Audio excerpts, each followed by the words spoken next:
Hello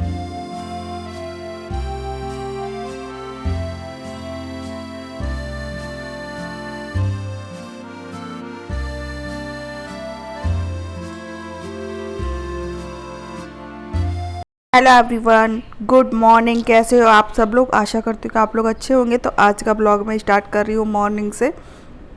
तो मैं यहाँ पे अपनी खटिया बिछाती हूँ, तो खटिया मैंने यहाँ पे ला के रख दिया।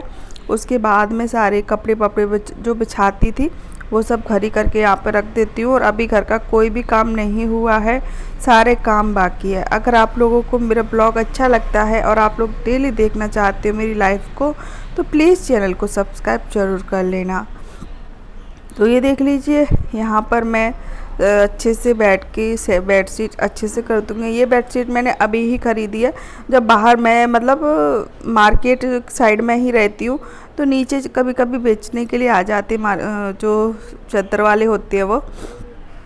तो मैंने 2 ख़रीदे थे, 200 रुपये के दे रहे थे, लेकिन वो इतने ख़राब निकले कि मैंने सिर्फ 2 बार बिछाए थे, उससे अपने आप ही फट गए वो।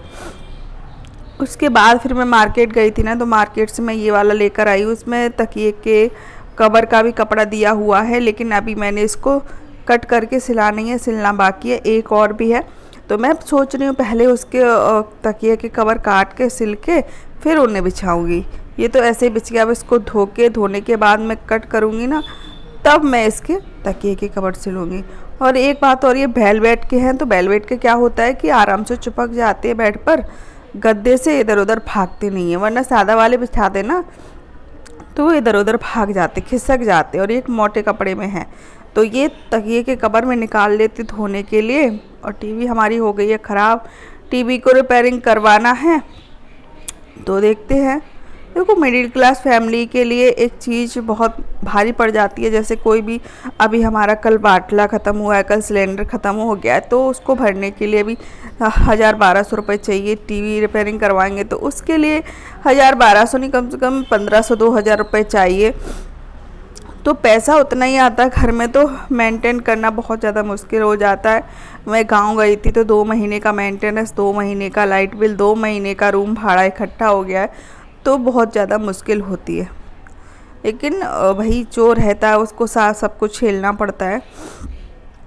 तो ये देख लीजिए, मैं आप लोगों से एक बात बोलना चाहती हूँ कि प्लीज़ आप लोग भी मेरे लिए दुआ कीजिएगा। हो सकता है कि भगवान मेरी दुआ ना सुने, आपकी सुन ले, है ना। कहते हैं ना कि भगवान एक इंसान की बात अनसुनी कर सकते, एक इंसान की प्रार्थना अनसुनी कर सकते।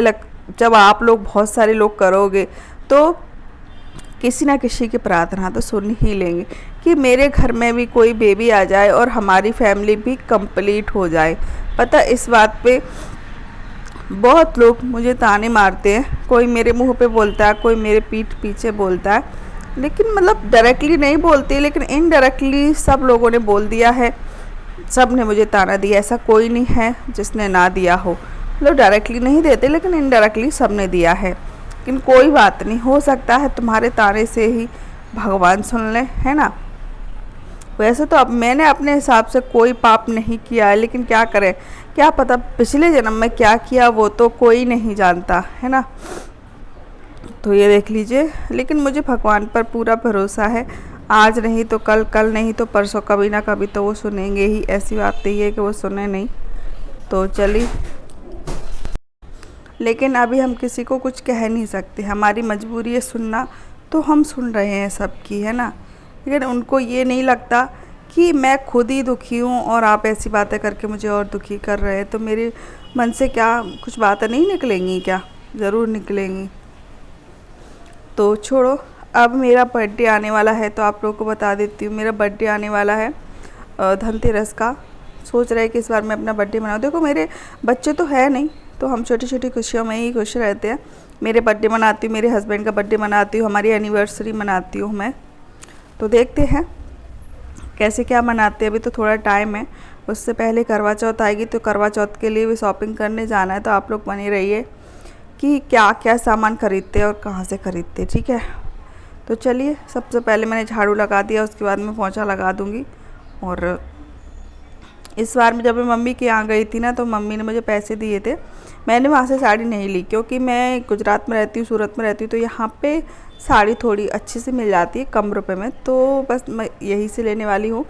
उन पैसों से ले लूँगी एक साड़ी। तो झाड़ू पोछा हो चुका था, उसके बाद मेरे हस्बैंड लाए थे गाजर, लेकिन 10-10 रुपये में पैकेट लाए थे वो।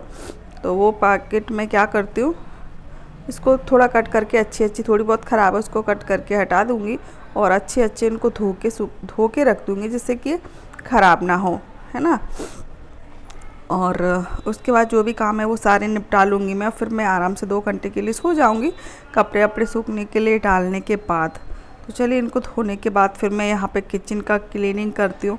कहते हैं ना कि एक हस्बैंड बोलती है कि तुम घर पे क्या काम करती हो। जब काम करना पड़ता है ना तब पता चलता है कि छोटे छोटे कामों में भी बहुत सारा काम निकल जाता है, जो काम दिखते नहीं हैं लेकिन होते हैं वो काम। तो चलिए अच्छे से मैं गैस को पोंछ देती हूँ कपड़ा गीला करके, ये देख लीजिए। और उसके बाद तो पता है फ्रेंड, मैं सोच रही दिवाली पे कहीं घूमने के लिए जाऊँ, तो देखते हैं कहाँ जाते हैं। अगर टाइम मिलेगा तो हम लोग ज़रूर कहीं घूमने के लिए जाएंगे। तो ये देख लीजिए अच्छे से मैं कपड़ा धो के दोबारा से इसको अच्छे से भिगोकर सूखने के मतलब अच्छे से यहाँ पे क्लीन कर देंगे किचन हमारी। और मुझे 2 दिन से इतना ज़्यादा कोल्ड हो रखा है, आप लोगों को मेरी आवाज़ से समझ आ रहा होगा। तो चलिए यहाँ का कर लेती हूँ क्लीन। तो फ्रेंड बस पोंछा वोछा लगाने के बाद बस यहाँ पे सारा काम कर लूँगी मैं।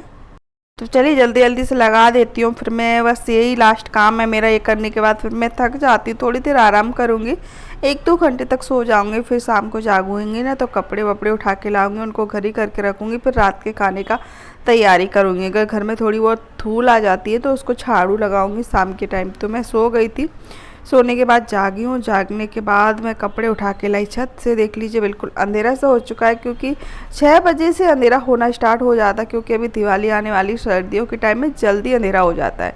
लेकिन यहाँ पे अंधेरे उजाले से कोई फ़र्क नहीं है, यहाँ पे तो घड़ी से सब काम होते हैं।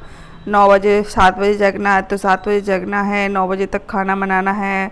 मतलब ऐसा नहीं है कि चलो ठंड है तो रहने दो, थोड़ा लेट कर लेंगे कोई बात नहीं। लेकिन यहाँ पे दूसरे के यहाँ जॉब करने जाते हैं ना तो घड़ी से सारा काम होता है।